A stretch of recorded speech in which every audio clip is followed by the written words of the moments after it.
Now that the G20 summit was a success and our visitors are about to leave, it's time to talk about Operation Dudula, amongst other protesters. But Operation Dudula. Now, this is that moment when the visitors are leaving, where your mother gives you a look and you know that it means this. Because what was that? Honestly speaking, what the hell was that?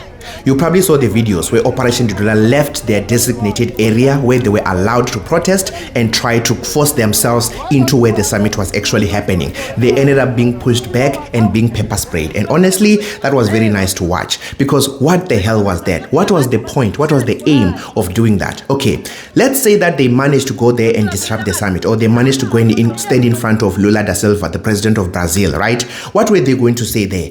Yeah, in South Africa, we have migration problems. They have migration problems in Brazil. Let's say they stand in front of Keir Starmer of the United Kingdom, or Macron, or somebody else. They're going to stand in front of them and say what? Yeah, we have migrants who are a problem here. They have migrant problems in Europe. In fact, the problem in Europe is much, much worse. They are arriving in boats there, in waves. So I don't understand what was the plan, what was the aim, other than embarrassing us, because that was going to just embarrass the country.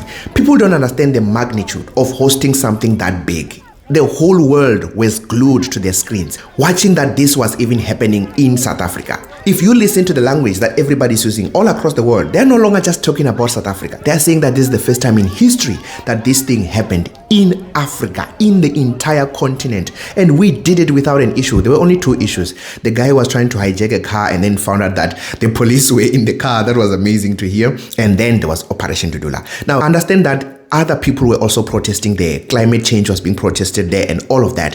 But they were protesting in an area where they were designated. So they were a designated area to say, you can protest over here. The cars that are coming through, they will be able to see you. But no, Operation Dudula was like, we're going to Dudula this summit. Emana, we already spent 700 million rands and you want to Dudula the summit.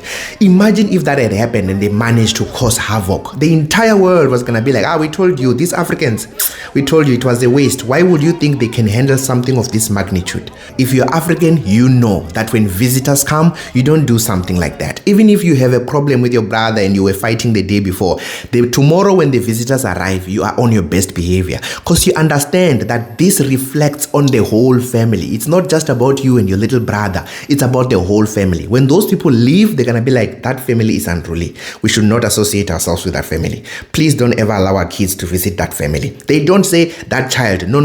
That family is unruly. So that's why you behave. Already, Africa is a place that has a bad name. People don't want to invest in Africa because of a lot of other things, because of wars, because of corruptions, dictatorships, and so on and so forth. But we managed to get all of these people here. The B20 was a success. Even American businesses were there saying that South Africa looks like it's ready for investments. That's what we are looking for. That's what we were asking for. People don't understand the magnitude of this thing and the benefits that it has. And I realized that I don't know if it's lack of information or they're just being ignorant, because if you go on TikTok, all that information is there. You can just come to my page if you want. If this is the first time you're coming across my video, check my other videos. I talk about the benefits.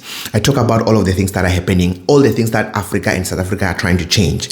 TikTok has even banned one of my videos. They didn't remove it. They just say it's no longer eligible for recommendation, which means that people are no longer going to see it on their feed. And I know why. It's the video where I'm talking about how this G20 is threatening to take away power from the United States and their control over the IMF and the World Bank. So if you haven't watched it, just go and look. It's there on my page, but you're no longer going to find it on your feed. Now, a big shout out to the women shutdown, because you guys did an amazing job and you were recognized. And now femicide has been designated as a crisis. Now, that's how you protest. You guys did it the day before. So you see, you fight your brother the day before.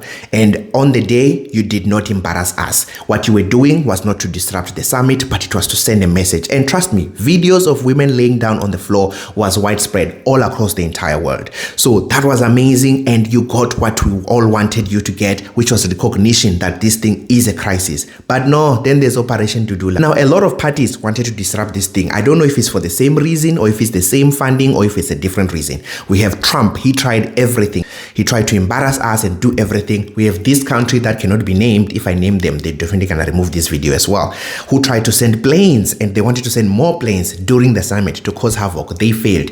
We have Solidarity and AfriForum who are putting posters everywhere thinking that people are not gonna take South Africa seriously when it comes to investment. They fail. But now when you are a black person, and you saying that we want jobs, and we have seen the positives that have come from this kind of events and this kind of investments, then how is it that you can try to embarrass us just like that? I talk about geopolitics. I wouldn't be talking about this if this doesn't affect South Africa geopolitically. Well, it doesn't because they didn't succeed, but that was embarrassing. That was uncalled for. You can wait until the visitors leave. Then you can go back to query with your brother. That's fine.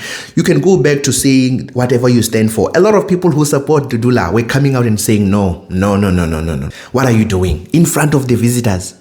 But anyways, we're gonna see how this thing is gonna conclude today, and then we're gonna see some of the details of the declarations and the steps that are gonna be taken to try to address those issues that Africa has and the developing world has as well. Now, if this is the first time that you're coming across my videos, there's a lot you can find there. Just go on my page. I'm there on YouTube, I'm there on Facebook, and I'm there on Instagram, and I'm there here on TikTok if you're watching this from TikTok. So go and follow me and watch my other videos. I cover everything. The benefits of the G20, the impact of the women's shutdown that happened on the 21st, and also the reason why the United States was very pissed. That's the video that is being suppressed by TikTok, by the way. So go and check this out, and I will see you there.